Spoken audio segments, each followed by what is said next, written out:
Subscribe to our YouTube channel and press the bell icon to get the latest updates.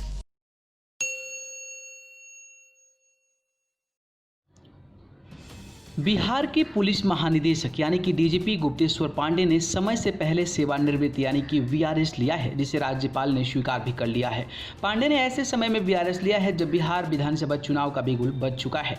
ऐसे में उनके चुनाव लड़ने की चर्चाएं तेज है। माना जा रहा है कि वो एनडीए के उम्मीदवार के तौर पर सियासी पिच पर किस्मत आजमा सकते हैं। हालांकि गुप्तेश्वर पांडे ने चुनावी मैदान में उतरने के लिए 11 साल पहले भी वीआरएस लिया था, लेकिन बीजेपी से टिकट नहीं मिलने के बाद वह घर वापसी कर गए थे। दरअसल 1987 बैच के आईपीएस ऑफिसर गुप्तेश्वर पांडे को जनवरी 2019 में बिहार का डीजीपी बनाया गया था।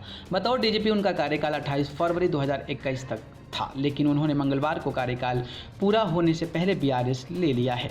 ऐसे में पांडे की बीआरएस के राजनीतिक मायने निकाले जा रहे हैं, लेकिन क्योंकि इससे पहले भी गुप्तेश्वर पांडे ने बीआरएस लिया था, वह लोकसभा चुनाव का मौसम था और इस बार बिहार विधानसभा का चुनाव बिगुल बजा हुआ है।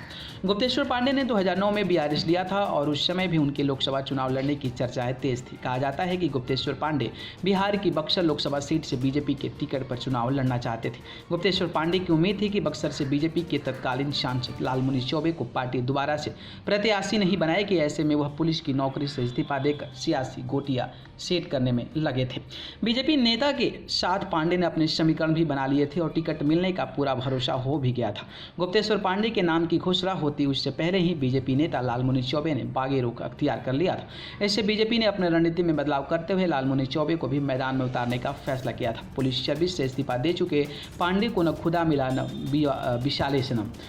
सियासी अरमानों पर पानी फिरने के बाद गुप्तेश्वर पांडे ने दोबारा से सर्विस में वापसी का रास्ता तलाशा। गुप्तेश्वर पांडे ने इस्तीफा देने के 9 महीने बाद बिहार सरकार से कहा कि वे अपना इस्तीफा वापस लेना चाहते हैं और नौकरी करना चाहते हैं। बिहार में नीतीश कुमार की सरकार ने उनकी अर्जी को स्वीकार करते इस्तीफा वापस कर दिया। इस तरह गुप्तेश्वर पांडे की पुलिस सर्विस में नौकरी में वापसी हो गई। 2009 में जब पांडे ने बीआरएस लिया था तब वो आईजी थे और 2019 में उन्हें बिहार का डीजीपी बनाया गया था। अब उन्होंने एक बार फिर बीआरएस ऐसे समय में लिया है जब बिहार में चुनाव में सरगर्मियां तेज है। न्यूज़ रूम से न्यूज़ लाइव की रिपोर्ट।